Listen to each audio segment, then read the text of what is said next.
જય સરદાર મિત્રો, આજે આપણે વાત કરવી છે સરદાર પટેલ સાહેબની તથા મારા અને સરદાર પટેલ સાહેબના વતન એવા કરમસદ ગામની. અને એ ગામને રિલેટેડ ગુજરાત સરકારે અને ગુજરાત સરકારને જે ફેસલાઓ લેવડાવે છે એ ફેસલાઓ લેવડાવવાવાળા જે લોકો છે એ લોકોની વાત કરવી છે. મારું નામ હાર્દિક પટેલ, હું મેલબર્નમાં રહું છું ઓસ્ટ્રેલિયા અને કરમસદનો વતની છું. તો વાત એવી છે કે હારું ડંકો વગાડવો છે પણ ડંકો વાગતો નહીં. એટલે ડંકો જે વાગતો નહીં ને એ વગાડવા માટેના ધમ પછાડા ચાલુ છે, બરાબર. હવે ડંકો વગાડવા માટે સાહેબ દરેક વિદેશોમાં પોતાના સંઘી સુવર ભક્તોને મોકલીને મોદી કરાવડાવે છે, બરાબર. લોકોના દેશની સંપત્તિઓ વેચીને બીજા દેશોને એવા સારા એવા ફાયદાઓ આપીને પોતે રાષ્ટ્રીય સન્માનો મેળવે છે. એ બધું ચાલે છે, પણ તોય સારું વાત એવી છે કે ગાંધીજી અને સરદારના તોલે પહોંચી નહીં શકાતું. તો હવે પહોંચી નહીં શકાતું તો હવે શું કરવું? તો હવે સત્તા છે ને ત્યાં સુધીમાં ગાંધી અને સરદારનું જે વ્યક્તિત્વ છે અથવા તો જે ઇતિહાસ છે એને ભૂસવાનું કામ ચાલુ કર્યું છે. આ લોકોએ ભૂસવાનું કામ એવી રીતે ચાલુ કર્યું છે. અને મેઇન વસ્તુ તો એ છે કે ઇતિહાસ કોઈ દિવસ જાતે રચો, તમે જાતે રચવા બેસો ને ઇતિહાસ, તો એ સાવરકર જેવો જ રચશો. જાતે પોતાને વીર કહેવડાય ને અને એ જ ગાથા કયા કરશો. અને તમારા આજુબાજુના જે 4-5 ફોલ્ડરિયા હોય એ તમારું નામ લીધા કરશે. પણ ઇતિહાસ રચવા માટે સૌથી પહેલી વસ્તુ જે છે ને એ શુદ્ધ ચરિત્ર છે. એ શુદ્ધ ચરિત્ર જો તમે ડેવલપ કરો ને તો જ તમે સારો ઇતિહાસ રચી શકો. બાકી તો હિટલર જેવા લોકો અને મુસોલિની જેવા લોકોના કેવા ઇતિહાસો છે આખું જગત જાણે છે. હવે શુદ્ધ ઇતિહાસ રચવાનો, શુદ્ધ ચરિત્ર જે શીખવાનું હતું ને એ એને જશોદા માં જોડેથી શીખવાનું હતું. તારે એને એવો જવાનીમાં બિચારીને એકલી છોડીને નાહી ગયો. પછી ખબર નહીં જો તો શું કર્યું શું નહીં, એ બધી એનું પર્સનલ છે. પણ વાત હવે એવી આવે છે કે 99મી ભૂલ શિશુપાલની હતી ને એ હતી, આ કલિયુગનો જે શિશુપાલ કહેવાય એની 99મી ભૂલ એ હતી કે એણે સરદાર પટેલ સ્ટેડિયમનું નામ મોટેરા સ્ટેડિયમ પરથી ઉતારીને પોતાના નામે કરી લીધું. અને હવે 100મી ભૂલ એ કરી છે કે એ વ્યક્તિ બોલીને ગયો હતો કરમસદમાં આવીને કે કરમસદને સ્પેશિયલ દરજ્જો, સ્વતંત્ર દરજ્જો પોરબંદરની જેમ મળવો જોઈએ, જેથી કરીને સરદાર પટેલની અસ્મિતા જળવાઈ રહે અને જેથી કરીને સરદાર પટેલનું સન્માન જળવાઈ રહે. આ એ ટાઈમનો વખત હતો જ્યારે સાહેબે કેશુ બાપાને દગો કર્યો હતો ને ત્યારે પાટીદારો નારાજ હતા. એટલે એ નારાજ પાટીદારોને મનાવવા છે ને કરમસદના ધક્કા ખાતા હતા સાહેબ. અને સરદાર પટેલના સ્ટેચ્યા, સરદાર સાહેબના સ્ટેચ્યાના અહીં નારો પહેરાવશે અને આવા બધા બણગા ફૂંકતા હતા. હવે 14માં સત્તા આવી, બરાબર છે. અને સત્તા આવ્યા પછી વાત એવી થઈ કે કરમસદમાં જે મનમોહન સિંહની સરકાર હતી ને એને ગ્રાન્ટ મળતી હતી અમદાવાદ શાહીબાગના ટ્રસ્ટને. એ ગ્રાન્ટ બંધ કરાવી દીધી અને જ્યારે સત્તામાં નહોતા ને ત્યાં ગ્રાન્ટ વધારોના બણગા ફૂંકતા હતા, બરાબર. પછી વાત આવી કરમસદને સ્વતંત્ર દરજ્જો આપવાની. કરમસદના લીડરો છે કે નાગરિકોએ કેટલાય પત્ર વ્યવહારો કર્યા ગાંધીનગર, તોય ઊંઘ ઉડાડી નહીં. અને પછી બેસી ગયા ઉપર દિલ્હીમાં બેઠા પછી અહંકાર જ એટલો બધો, જો કે અહંકાર તો એને પહેલેથી જ હતો. સાહેબ તમને એવા કૃત્યો કરો ને તે લોકો સામેથી સાહેબ કે માન સન્માન આલે. મહાત્મા ગાંધીએ જાતે પોતાને મહાત્મા બિરુદ નહોતું આલ્યું, સુભાષચંદ્ર બોઝજીએ આપ્યું હતું. એમ સરદાર પટેલને સરદારનું બિરુદ જાતે નહોતું લીધું, બરોબર છે, લોકોએ આપ્યું હતું. જ્યારે અને તો પોતાની જાતને જ લોકો જોડે સાહેબ કરાવડાવવું પડે છે. એટલે ચરિત્રમાં આ ફરક છે. તો તમારું ચરિત્ર જે લગીને એનું ચરિત્ર શુદ્ધ નહીં ને એટલે તું ગમે તેટલા અવાત્યા મારીશ, બરાબર. સ્ટેડિયમ પરથી નોમ ઉતારીને તારું સ્ટેડિયમ પર નોમ લગાવીશ કે કરમસદને આણંદમાં ભેરવીશ, તારો કોઈ રાગ નહીં આવવાનો, બરાબર. અને હવે તને ખબર છે કે તારી પડતી ચાલુ થઈ ગઈ છે. જે 5-10 વર્ષ વધ્યા હોય તારી જિંદગીના, એક વસ્તુ છે કે જિંદગી હોય, જીવન હોય કે રાજકારણ હોય, જે આવ્યો છે ને એ જવાનો નક્કી છે. લખી રાખજે તું. એટલે સારું કર્મ તો તે જિંદગીમાં કશું કર્યું નહીં, બરાબર. અને સારું કર્મ જો તે નથી કર્યું તો તને ઇતિહાસમાં કોઈ યાદ નહીં રાખવાનું. અને હવે તું જે ડરની રાજનીતિ કરું છું ને, એ ડર अभी इतना डर हो गया है ना कि लोगों का डर से डर ही निकल गया है. એટલે ડર કોઈને બીક લાગતી જ નહીં હવે તારી હમું બોલવાની.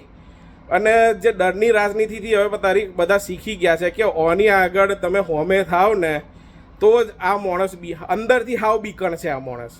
એટલે આ બધા અવાજ ત્યાં મારે અને પોતાની સત્તા જે ભારતના સંવિધાને જે સત્તા આલી છે ને એ સત્તાના જોરે દબાવે છે લોકોને. પણ હવે કોઈ દબવાવાળું છે નહીં. અને આ તો મેં કહ્યું ને એમ કે જિંદગી અને રાજ સત્તા એ જેની આવે છે ને એની જાય છે. જે તારો ટાઈમ જે દિવસ ખતમ થશે ને તો તારી બાજુમાં બેઠેલો અમિત શાહ ગોળ ખંખેરીને ઊભો થઈ જવાનો છે. અને જ્યારે મોહણમ જઈશ ને અમિત શાહ જીવતો હશે ને તો 4 ગોદા તાર મરદાન વધારે મારશે એવો. એટલે તારું આવું ચરિત્ર છે. અને અમારા સરદાર સાહેબનું ચરિત્ર હું તને કહી દઉં કે સરદાર સાહેબ જ્યારે ગુજરી ગયા ને ત્યારે 250 રૂપિયા હતા.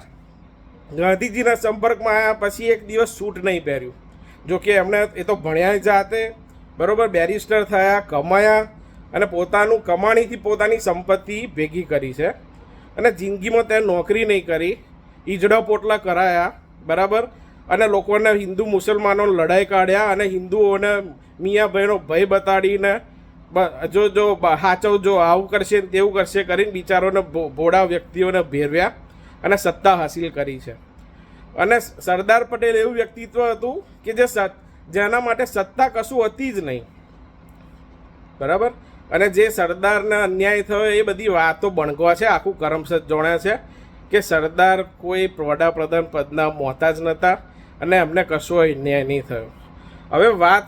હવે કરમસદની વાત કરીએ તો આમાં એવું છે ને કે જે નેતાઓ થઈ ગયા ને મોટા, બરાબર, હું તો તને નેતા માનતો જ નહીં, બરાબર, કારણ કે તું માણસોના લોહીની રાજનીતિ કરીને ઉપર ગયો છું. એટલે તું નેતામાં ના આવું. તો જેમ કે ગાંધીજી છે, ગાંધી બાપુ છે, સરદાર પટેલ સાહેબ છે, તો ગાંધી બાપુનું વતન પોરબંદર અને સરદાર સાહેબનું વતન કરમસદ. એ બધાના ગામના અને વતનના નામો ઇતિહાસમાં લખાયેલા છે અને હજુય લખાશે. અને વડનગરનું નામે ઇતિહાસમાં લખાશે. એ કેવી રીતે?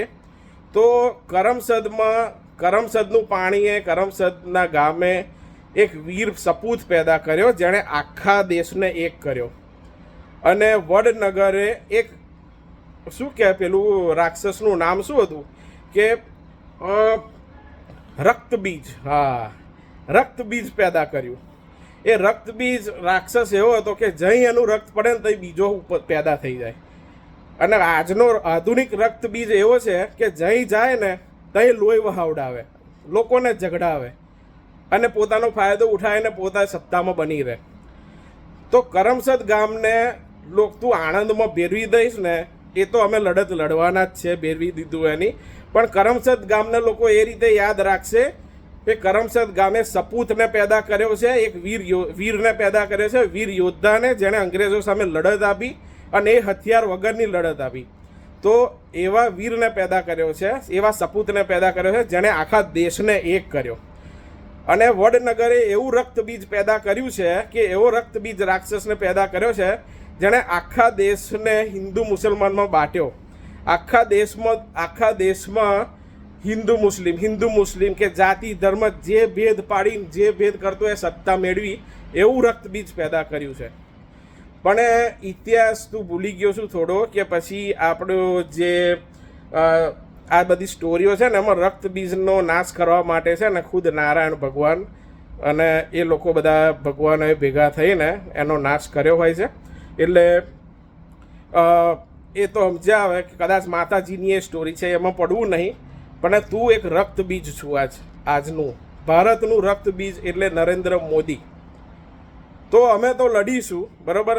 સરદાર જોડે હથિયાર નહોતા, ગાંધી જોડે હથિયાર નહોતા, તો એ લોકો અંગ્રેજો હથિયારવાળા આટલા સ્ટ્રોંગ હતા, આટલા તાનાશા હતા, તો એ લડ્યા. અને તારી જિંદગી તો 150 વર્ષની તો હશે નહીં, બરાબર. એટલે અમારે 150 વર્ષ તો લડવાનું છે નહીં. જે બચ્યા ગણે 8-10 વર્ષ લડવાના છે, લડીશું. અને તને પોતાને ખબર છે કે જે દાળથી ગ્રહો ફર્યા ને સત્તા ગઈ ને એ દિવસથી સરદાર પટેલના મોઢેરા સ્ટેડિયમ પરથી તારા નામનું પાટિયું ઉતરીને સરદાર પટેલનું પાછું પાટિયું વાગશે ને વાગશે. અને સરદાર પટેલની અસ્મિતા જાળવવા માટે કરમસદના લોકો કરમસદ ગામને સ્વતંત્ર દરજ્જો અપાઈને રહેશે. અત્યારે સત્તાનું તારો માહોલ છે, દરેક રાક્ષસો છે ને પોતાના એક હાઈ પીક ઉપર હોય હનીમૂન પીરિયડમાં, એ ચાલે છે. પણ હવે ઢળતી ચાલુ થઈ ગઈ છે. અને મેં કહ્યું એમ કે સ્વામી ભૂલ તે કરી દીધી કે કરમસદને પોતાનો સ્વતંત્ર દરજ્જો ના આપ્યો અને આણંદમાં ભેરવાઈ દીધું. કારણ કે તારે સરદાર પટેલથી પોતાની જાતને ઉપર દેખાડવો છે, અહંકાર. અને જે તું તારા દમ પર કમાઈ શકું એમ છું નહીં, બરાબર. એટલે એ કીર્તિ જે કમાયા છે ને પોતાના સત્કર્મોથી કમાયેલા છે જૂના લીડરો. અને તારા કર્મો એકે સત છે નહીં. 80ના દાયકામાં આખું અમદાવાદ જાણે છે, બરાબર, કે તું શું ધંધા કરતો હતો અને કેવી તારી ઇજ્જત હતી ભાજપમાં અને ત્યાં આગળ આખા અમદાવાદમાં. અને એ જ અમદાવાદમાં સરદાર પટેલ સાહેબ ઇલેક્શન લડ્યા અને મેયરે બન્યા, ગટરોએ બનાવી અને સારું એવું સિવિલાઇઝેશન એમણે એસ્ટાબ્લિશ કર્યું એ જે તે સમયે. એટલે કંઈ નહીં.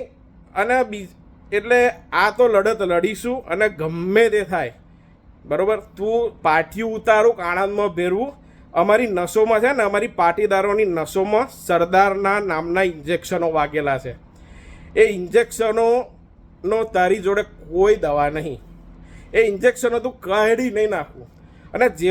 અને તારા માટે તું જેવો જ સત્તામાંથી ઉતર્યો ને એવો તારો પડછાયો તને સાથ નહીં આલવાનો. એ આ લખી રાખજે. એ કોઈ તારો પડછાયો તને સાથ નહીં આલવાનો જેવો સત્તામાંથી ઉતર્યો. અને અમે હઈશું કે નહીં હઈએ, આજે સરદારના ઇન્જેક્શનો વાગેલા છે ને એમાંથી લોહી ખેંચીને અમારા વંશજોને આલતા જઈશું કે લો આ સરદારે આ કર્યું હતું અને દેશના માટે આટલું એમણે કર્યું હતું અને આટલું સહ્યું હતું, પણ કોઈ દિવસ જતાવ્યું નહોતું. 250 રૂપિયા રાખવાવાળો, બેલેન્સ રાખવાવાળો મળતી વખતે, અને એક માણસ છે 10 લાખનું સૂટ પહેરવાવાળો, 8,000 કરોડના વિમાનમાં ફરવાવાળો, 20,000 કરોડના બંગલામાં રહેવાવાળો. જ્યારે એક માણસને જ્યારથી એ દેશભાવના જાગીને ત્યારથી ધોતીને કુર્તા સિવાય બીજું એક વસ્ત્ર એણે નહીં પહેર્યું. મણીબેન થીંગડાવાળી સાડી પહેરતા હતા. અને ચરિત્ર કહેવાય. એ ચરિત્ર છે ને સંઘીઓને ખબર નહીં પડે, બરાબર. એટલે આ સંઘનું જઈ લગીને સરદારનું અસ્તિત્વ છે ને સંઘને ખબર છે કે અમારું કશું ઉપજવાનું નથી. એટલે પહેલાં નહેરુ સરદારમાં ભાગલા પડ્યા અને આ બધા ધંધા કર્યા, પણ કશું હવે બધું ઓળખવા મળ્યા છે. એટલે આ ધંધા હવે ચાલવાના છે નહીં. અને ગમે તે કર, આજ નહીં ને 10 વર્ષ પછી કે ગમે ત્યારે જ્યારે તારા ગ્રહો ફર્યા અને તારી પડતી ચાલુ થઈ, એટલે સ્ટેડિયમનું અમદાવાદ મોટેરા સ્ટેડિયમ પર સરદાર વલ્લભભાઈ પટેલનું નામ પાછું આવશે. કરમસદ ગામને સ્વતંત્ર દરજ્જો મળશે. અને સરદાર પટેલ ટ્રસ્ટની ગ્રાન્ટ ચાલુ થશે અને થશે જ. હવે તારો આત્મા જાગે કે તું હિન્દુ કરું છું ને, તને એક વાત ચોખવટ કરી દઉં કે મહાત્મા ગાંધીના ઘરના અને જાતે પોતે ચુસ્ત વૈષ્ણવ હતા, બરાબર. અને એ વૈષ્ણવિઝમ એમણે ડેવલપ કરીને એમનું ચરિત્ર એમની જાતે એમનું કેરેક્ટર ડેવલપ કર્યું. એ જ રીતે સરદાર પટેલ સાહેબનો ફેમિલી આખું ભગવાન સ્વામિનારાયણનું આશ્રિત હતું. અને એ ભગવાન સ્વામિનારાયણના આશ્રિત થઈને એ ફેમિલી અને એમના છોકરાઓએ એમનું કેરેક્ટર ડેવલપ કર્યું. પણ તું કોનો આશ્રિત છું એ ખબર જ નહીં પડતી. રામને કોઈક દિવસ પોતાથી મોટા બતાડી દઉં છું, બરાબર. રામને હું લાવ્યો કહું છું. એટલે તારી ઓકાત શું છે રામને લાવવાની તારી ઓકાત છે. એટલે આ બધું જે ગુજરાતીમાં કહેવત છે ને, બહુ કરે ને એ થોડા માટે. એટલે આ બધું થોડા માટે છે, બરાબર. બાકી જે દિવસે પાછું પલટ્યું અને એ પલટવાનું જ છે.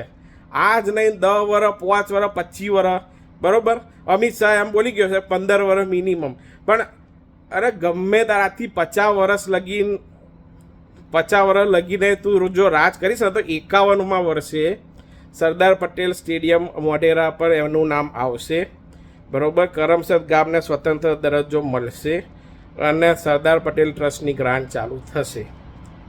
અને હું આપણા ગુજરાતના સીએમ ભૂપા દાદા બિચારા ભગવાનના માણસ છે, તો એમને કહી દઉં છું, ભૂપા દાદા તમે ભગવાન બાજુ જોજો, આ નાલાયકની વાતોમાં આવશો નહીં. કારણ કે જે ઇતિહાસ લખાશે ને એ એવો લખાશે કે આ ભૂપા દાદાએ કરમસદ ગામને આણંદમાં નાખ્યું, એ જે કહેતો હોય એ, બરાબર. અને બીજી વસ્તુ કે કરમસદ ગામને અને કરમસદ ગામના સરદારના વંશજોને હેરાન ના કરશો.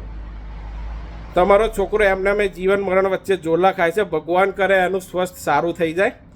પણ જો તમે કરમસદના છોકરાઓને અને કરમસદના લોકોને હેરાન કર્યા તો પછી તમે જાણો અને તમારું કરમ જાણે, બરાબર. એટલે મહેરબાની કરીને આ જે ભૂલ થઈ છે સુધારવી હોય તો સુધાર દો.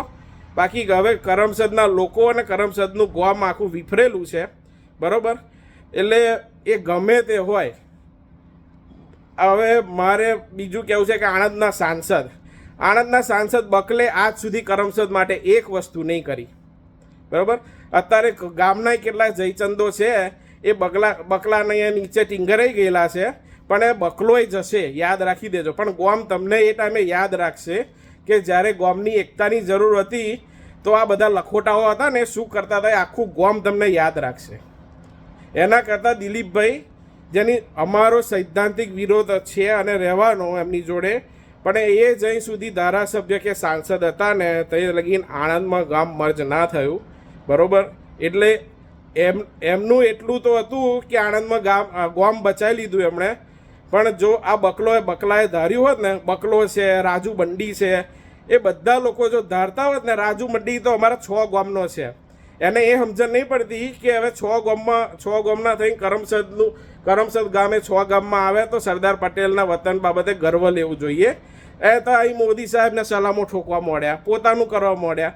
એટલે ભાઈ તમે કઈ દુનિયામાં જીવો છો? આ ધંધા કરવાના છે? ભાજપનો પ્રમુખ છું તો તારથી એટલી ઉપર રજૂઆત નહીં થતી કે કરમસદ ગામની અસ્મિતા જળવાઈ રાખો એમ? કરમસદ ગામવાળાએ ભાજપ માટે શું નહીં કર્યું? અને બકલો તો કંઈક અલગ જ વાર્તા કરતો રહે છે કે ભાઈ આપણે શું કહેવાય કે હિન્દુ રાષ્ટ્ર ડિક્લેર થવું જોઈએ. સંસદમાં શું બણગવામાં આવે છે મોદી સાહેબના હારો દેખાવા માટે, એ સમજણ નહીં પડતી. પણ એ બકલોય જશે ને, બધા જે આવ્યો છે જવાનો છે, જે સારું કામ કરીને ગયો છે ને એનો જ ઇતિહાસ રહેવાનો છે. અને ખરાબ કામ કરીને ગયો ને એનો ઇતિહાસ તો લખાશે, પણ ખરાબ રીતે લખાશે. એટલે જોઈ લો, વિચાર લો, બરાબર છે. બાકી ગામે તો નક્કી કરી લીધું છે કરમસદ ગામે કે સ્વતંત્ર દરજ્જો મેળવવો અને એ કોઈ પણ ભોગે કોઈ પણ હિસાબે મેળવવો. એટલે અમે તો મેળવીને રહીશું. સરદાર પટેલ સ્ટેડિયમનું નામ પાછું પ્રસ્થાપિત કરી દઈશું મોઢેરા સ્ટેડિયમ પર, જેવો તું સત્તામાંથી ઉતર્યો એવો. અને એના માટે તને સત્તામાંથી ઉતારવો હશે એનાય પ્રયાસો ચાલુ કરી દઈશું, બરાબર. કરેલા જ છે અત્યારથી. પહેલાં તને રિક્વેસ્ટ ના સમજાઈ હવે, એટલે હવે આ વસ્તુ અમે ચાલુ કરી જ દીધી છે. અને જે કરમસદથી જે ક્રાંતિ ચાલુ થશે ને એ આખા ગુજરાત ભાજપને અને આરએસએસને ડૂબાડી દેશે. અને હવે તો અમને ખબર છે કે સરદાર પટેલ જીવ્યા ને તે લગીને આરએસએસની હોમું નહોતું જોયું. જવાની વાત કે જોડાવાની વાત તો દૂર, એ બધું અમે જાણી ગયા છે. એટલે અમે હવે આરએસએસ જોડે કોઈ લેવા દેવા નહીં કે નહીં ભાજપ જોડે કોઈ લેવા દેવા નહીં. હવે તો ખાલી ને ખાલી લેવા દેવા સરદાર પટેલ જોડે અને સરદાર પટેલની અસ્મિતા, ગામની અસ્મિતા અને સ્વતંત્ર દરજ્જો લેવા માટે અને અસ્મિતા જાળવી રાખવા માટે અને સરદારના માર્ગે અને ગાંધીના માર્ગે જવા માટે. આટલું જ છે હવે. એટલે જો તમે લોકો એમ માનતા હોય કે આ લોકોને બીવડાઈશું તો બી જશે, તો એ વાતમાં દમ નહીં. એટલે સુધરવું હોય તો સુધરી જજો. બાકી હવે આ ક્રાંતિ ચાલુ થઈ ગઈ છે. અને કરમસદ ગામ એટલે કે આટલું ગામ નથી, બરાબર. કરમસદ ગામના 10 થી 20 હજાર લોકો પરદેશમાં આખી દુનિયામાં ફેલાયેલા છે. એટલે આ જે ધંધા ઠોક્યા છે ને તે કરમસદ ગામની અસ્મિતા છીનવીને આણંદમાં મર્જ કર્યું છે, તો એ આખી દુનિયામાં એનો મેસેજ ગયો છે. હું ઓસ્ટ્રેલિયામાં રહું છું, લંડનમાં હજારો લોકો રહે છે, ઇંગ્લેન્ડમાં, અમેરિકામાં તો તને ખબર જ છે, બરાબર. હવે એ કોઈ તને સલામો ઠોકવા નહીં આવવાના.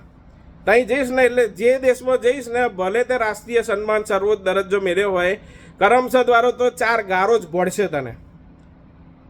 એટલે તું જે સમજતો હો કે આ બધા ધંધા કરીને હવે કીર્તિ પ્રાપ્ત કરી લઈશ, તો એના માટે ચરિત્ર સુધારવું પડશે અને તારે છે ને લીડરોનું, જે સ્વતંત્ર સેનાની લીડરો છે ને એનું સન્માન કરવું પડશે. એ પછી નહેરુ હોય, ગાંધી હોય, બરાબર, કે સરદાર પટેલ હોય. અને રહી વાત સ્ટેચ્યુની, તો સ્ટેચ્યુ પોલિટિક્સમાં સરદાર કોઈ દિવસ બિલીવ નહોતા કરતા.